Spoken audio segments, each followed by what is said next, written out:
So, Chancellor, we're in Kramer's, very famous bookshop and cafe in DC. It used to be one of your haunts as well when you lived here. I mean, what was life like back then? What are your memories of that time? So it's almost 25 years ago now that I lived here, 23 years. And I came over here on secondment from the Bank of England to work at the British Embassy, which is just up the road, and I lived just a few blocks from here. And I've always loved bookshops, especially independent bookshops, and so I found this place pretty quickly, and I didn't know that many people when I moved out here, so I used to sort of got a lot of time just browsing in bookshops and reading books, and then this cafe at the back afterwards. What would you order from here? So I'd often come here for brunch. Yeah. What was your brunch? Pancakes. Yeah. With maple syrup? Yes, with maple syrup, yes. And sometimes I'd come for a glass of wine after work with friends. But yeah, this is somewhere I hung out a lot, and we're in the DuPont Circle area of DC. And yeah, this is an area where quite often after work or at weekends I'd meet up with my friends. And what was the young Rachel Reeves like? Who was she? A bit more carefree than the 46-year-old version. I had a great time when I was here. It was such a special time in my life. I made wonderful friends, met my husband. So yeah, it was. And when you left this city, did you have kind of grand plans? Were you like Boris Johnson? You had this like plotting to get to the top of government. Did you imagine you'd be Chancellor? No, I was very interested in politics. I think that ever since I went into politics, the jobs that I wanted to do was Chancellor of the Exchequer. I'm not going to pretend that, I didn't, if someone said if you could have any job in the world, what would it be? I think probably even then I would have said Chancellor of the Exchequer. So it was amazing to be, it's a real privilege to be doing the job that perhaps I'd always dreamed of doing. You've not become jaded already? No, I still feel incredibly proud to be Chancellor of the Exchequer and have the chance to serve the country and doing the job that I wanted to do. And in Liverpool at Party Conference, you were talking about meeting a young boy in Wigan who was playing Lego. Why was that story so important to you, and why did it have such a big effect on you? So, the reason that I went into politics in the first place was not because I wanted to be Chancellor of the Exchequer. It was because I cared passionately about kids from every background getting a good start in life.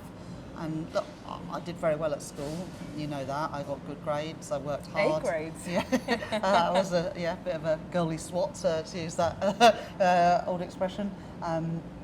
I got into Oxford University, which was not normal from my school. And I know that there are lots of girls that I went to school with in South East London who were really, really clever, who could have gone on to do the things that I did, but didn't have those same opportunities. Why did it happen for you and not for them, do you think? I think partly my mum and dad were both primary school teachers. They were really focused on my education, mine and my sister Ellie's. Also, outside of school, I met lots of people who had those aspirations to go to universities like the one I went into. I played chess when I was at school, and I remember a lot of the, particularly boys, but girls as well, who I played in chess tournaments with, talking about which Oxford college they were going to apply to, and whether they wanted to do maths or engineering or PPE. And I just sort of sat there and I didn't really know what they were talking about. And it wasn't until I was in year 11 at school, and somebody in 2 years above me, I think that'd be right, was applying to Oxford, and it was the first time anyone from my school had ever applied, and it was a real moment for me. And I thought, actually, maybe I could do that, because I was getting some of the best grades in my year, and if a girl 2 years above me could apply to go to Oxford University, why couldn't I? That's sort of I put in my mind those ideas, but I'm not sure if everyone had those same opportunities. And certainly, you went to my secondary school. The teachers were brilliant. They really cared about me and they really stretched me. But my sixth form at school was a couple of prefab huts in the playground. Our school library was turned into a classroom. There were never enough textbooks to go around. I think it's not that surprising that a lot of girls that I went to school with didn't think that the government and the society particularly cared about their education, because if they did, they would have invested more in it. And so I've always felt very strongly that sort of talent is equally distributed, but opportunity isn't. And I want more people to have the opportunities. Not, I'm not saying like everyone should, aspire to get A grades and go to university. I'm not saying that at all. But what I do believe very strongly is everyone should have the opportunities to fulfil their potential, and I don't feel that is the case today. And we're in a bookshop. If one day we came here and there was the Rachel Reeves biography, what would it be called? Obviously, your school days would be a huge part of that story, but what would the book be called? What would the central theme, the central political view be within that? I guess I've always felt, and it has driven me, and so it's not necessarily been a bad thing. I've always felt I've got something to prove, and that's. Have you proved it? Well, I'm still doing that, and I am going to prove that, I'm going to turn our economy round. We're going to grow faster. We're going to improve people's living standards. But I've always felt that people have underestimated me. They did when I was at school. They did when I played in those chess tournaments as a girl, particularly a girl that went to the local state school. I don't want everyone to be the same. I don't want everyone to be like me, and I'm sure most people wouldn't want to be anything like me. But everyone should have opportunities, and everybody should have that chance to do what they want and to fulfil their dreams and ambitions. Yeah. Would that be the one word, if you had to choose one word to describe your political philosophy? What would it be? Opportunity or ambition. I'm Okay. Fighting. I feel like I'm always You're fighting. definitely a fighter. Yeah.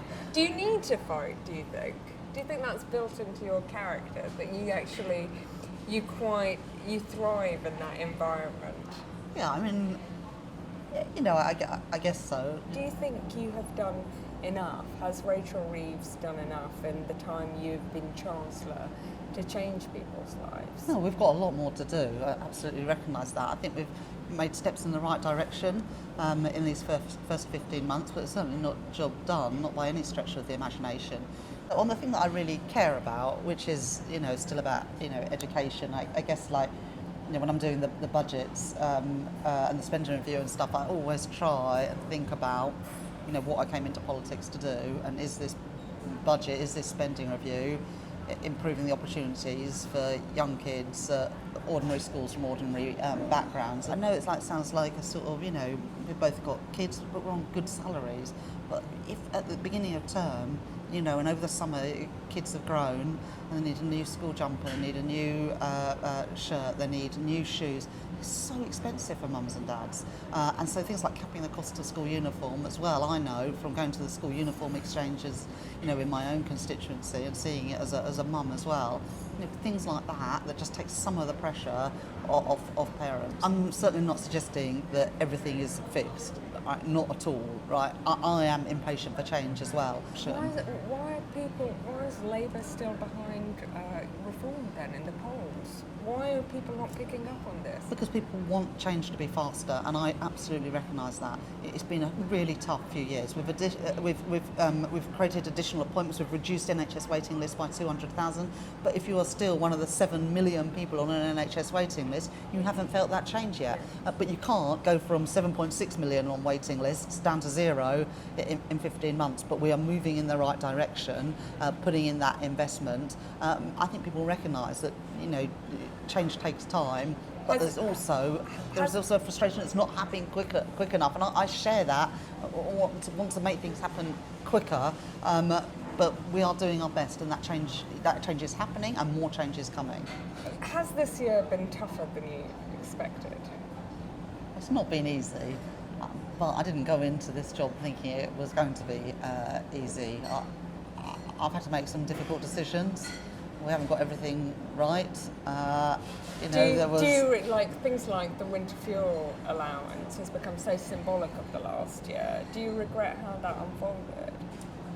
When I became Chancellor, I was confronted, on that first weekend with a massive hole in the public finances. The reserve that's supposed to be for emergencies had already been spent 3 times over. and I was advised that I had to take urgent action to plug that gap, and that just going to the markets and saying we need to borrow another £20 billion this year was not going to. Can I ask you about the markets? Because what has been tougher over the last year? Is it the kind of the market reaction, the bond market, the discipline of the bond market and its fragility at the moment? Or is it your own backbenchers, possibly? Well, look, I mean, obviously. What's easier to deal with? What are you more comfortable with? Well, I mean, look, I've been a Labour MP for 15 years. I've been a member of the Labour Party since I was 17, so 30 years next year. So, I know and I love our party.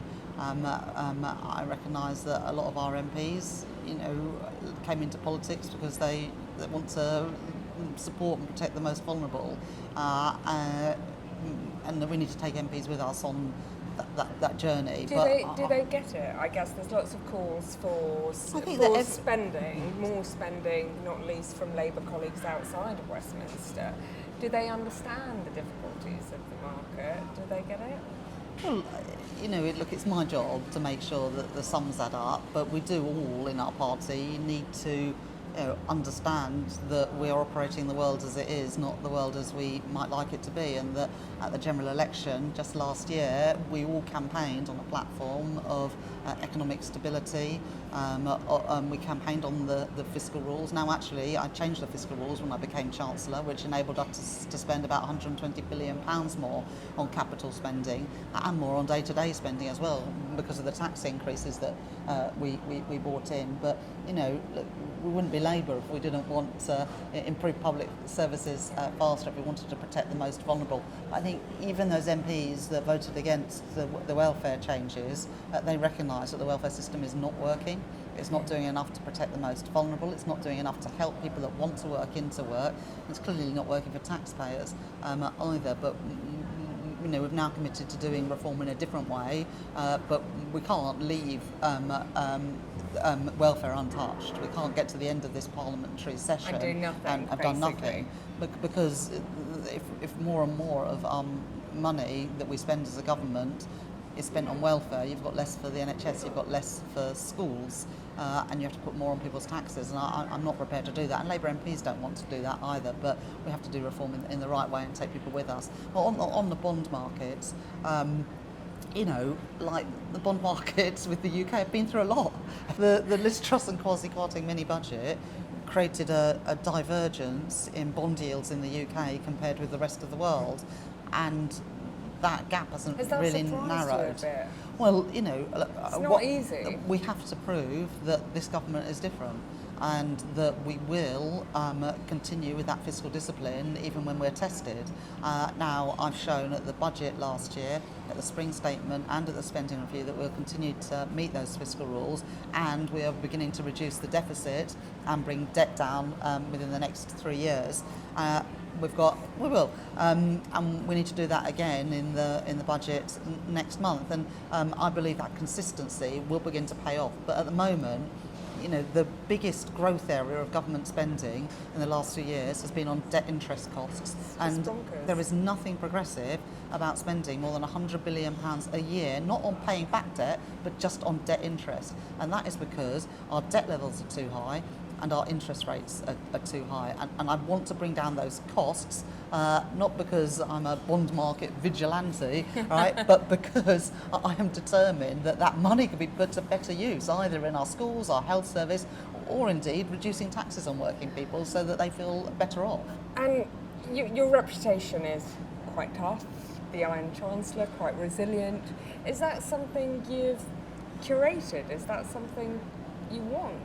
Do you need to have it as Chancellor? Well, look, in this job you have to be able to say no, and that is different from any other cabinet colleague, to be honest, around the table, that I have to say no, whereas obviously cabinet colleagues and backbench MPs and ministers, they all have their own things that they want, and I'm the one that has to say, look, that is a very good cause, I understand it, but we have constraints on how much we can spend. We can't say yes to everything, and so saying no is an important part of this job, and you have got to be tough enough to say that, even when you can often sympathise with the person that's making the demand. And to be able to get a spending review over the line, to get a budget over the line, you've got to be able to say no, and you've got to have that sort of toughness, that sort of that discipline and that resilience. And I certainly feel like my resilience has been tested this last year, but I've got more of it than perhaps even I knew. People at home will think back to that day in the chamber where you were so visibly upset. Do you feel vindicated, actually, to have seen such a strong market response? Do you think that's changed the way people look at you, colleagues look at you, voters look at you? Well, I mean, I've always felt that at 12 o'clock on a Wednesday, my job is to sit next to the Prime Minister during PMQs. That was not a good day, and people saw that. Other people have bad days at work, they're not on national television when it happens. You might go and find a quiet spot to be upset. But do you feel vindicated that the markets gave such a strong reaction? Well, has that helped actually win the argument, take people with you? I think increasingly people recognise the difficult job that I have as Chancellor, and that you can't just keep heaping on more demands because you've got to make sure that the money is there to pay for things. And you know, the market said very clearly that, you know, they want that discipline in economic and fiscal policy making. I offer that discipline, and I think my colleagues and actually the country saw the pressure that, you know, we are under to make sure that the numbers do add up, because it is the right thing to do by our country, to make sure that, you know, I don't want to talk in cliches, but, you know, to make sure that never again we do, you know, push to the limits what is affordable. And that, you know, Truss did that in her way. She did unfunded tax cuts, but you also can't do unfunded spending increases. I know you're so proud of being the first female Chancellor. It makes a big difference for young women to see somebody in that position. But do you feel you've been treated differently because you're a woman? All this incessant interest in everything to do with your CV, the very personal descriptions from rivals, is that fair game, or is it just plain sexist? I think in the end it's going to have to be for others to judge that. I'm not going to sort of provide a commentary on how I am treated, but I want to say to young women and girls that, you know, you can do this too, and despite everything that's thrown at me, I don't regret a single day of being in this job. I love this job. It's what I've wanted to do for a long time. I'm proud of the job that I'm doing. I'm not going to say I've got everything right or I'm doing it perfectly, but I am trying to, you know, turn around the performance of our country. But what I want them to know is that despite all of that, it is worth it, and I'm going to keep going and keep fighting and prove to people that a woman from an ordinary background and a woman can do this job and can do it really, really well. And I know what I'm doing, I know why I'm doing it. You know, it's for the boy playing Lego, it's for the girls that I was at school with, and it's to improve the living standards of ordinary people and give opportunities to those girls and boys at school today. I had my secondary school into Parliament, got into Downing Street a few weeks ago, That and it must was have like been so exciting. it was like seeing mini-me's. Were you like, come and sit behind the table? They were absolutely Did they have brilliant. any thoughts on the budget though? Well, they probably want more money for schools, but they were absolutely brilliant girls, and I want them to know that if they put their mind to it, there's absolutely nothing that they can't achieve. And I hope that me being this role and me fighting back and keeping on going, even under those attacks, and I don't like personal attacks. I don't mind people criticising my policy. That comes with the territory. I don't like the personal stuff, but I've built up a degree of resilience. I've got a supportive family and I've got supportive colleagues, and I'm going to keep fighting, because I'm fighting not just for me and what I believe in, but showing that a woman can do this. And and we absolutely can. AI. We talk a lot about AI and its impact on the economy. Has it had any impact on you, Chancellor? Do you use it? I mean, do you use it? You're like, oh my God, I what? wouldn't say I was the most technologically advanced of people. Have you ever used ChatGPT or DeepSeek or one of those things? I haven't. I haven't. I remember my sort of when I was about 17. I think I was about 17, and this computer beat, in my view, the best chess Yes. player there's ever been, Garry Kasparov. Yes. And that was a moment for DeepSeek. me. Yeah, that was a moment for me when I thought, wow, this is unbelievable Yeah. technology and what it's able to do, and it hasn't meant that chess as a game has become any less sort of exhilarating. Well, I think it's exhilarating. Exhilarating's an exciting. Are you saying there's no AI is never going to become a chancellor? Well, I mean, they could give it a go. What I'm saying is that AI. I think it is amazing what it can do, and I think it's exciting, its capabilities, but I don't think it's ever going to take away from human creativity and ingenuity. And I do think that Britain. Use it? Do your kids? Oh, use they it? are so much better than me. They are. I mean, like they are. Not just on AI, but anything to do with technology. It just blows my mind, and they just think I'm a total dinosaur, which I probably only am compared to Not them. yet. Hang on. And so my last question is going to be, last year, the most consequential budget in a decade and a half. This year, we're going into another big budget, hugely consequential. What do you want? I know you're not going to rehearse the policy choices, but what is the one thing you want for people at home to achieve? And how long do you need to make those changes you were talking about that's going to fill the pages of a biography? Yeah. What I hope when people see me deliver the budget is that they can see that I'm honest and telling it like it is, but also making the right decisions in our country's interest, and that I'm not playing politics or trying to be overly clever, but I'm doing the right things to take our country in the right direction. I did that last year with the way I sort of protected capital spending. It's very easy for chancellors to say, oh, we'll delay this big capital project, but the problem is then we never move anywhere, nothing ever changes. I'm going to have to make more decisions this year, given everything we've seen in the world, and because some of the consequences of things like austerity and Brexit, the consequences have been bigger than anyone I think had anticipated, and as a result there will be. The OBR are looking at Thanks, OBR. our productivity in the past and using that to predict the future. Now I'm going to defy those forecasts. I want to grow faster than the forecasts, and that's why I'm going to choose investment over decline. We won't be returning to austerity, but also we can't just borrow our way out of these problems because we're already spending. But give me a political, going back to that story in the book. What does the blurb say? No, this government, this Chancellor, chose investment in Britain rather than a path of decline, and she is determined to turn our country round and put us on the right track. And I try and take the right decisions in the country's interest. It doesn't always make me popular, but I want people to look back at my time as Chancellor and say she did the right thing. It wasn't easy, but she did the right thing.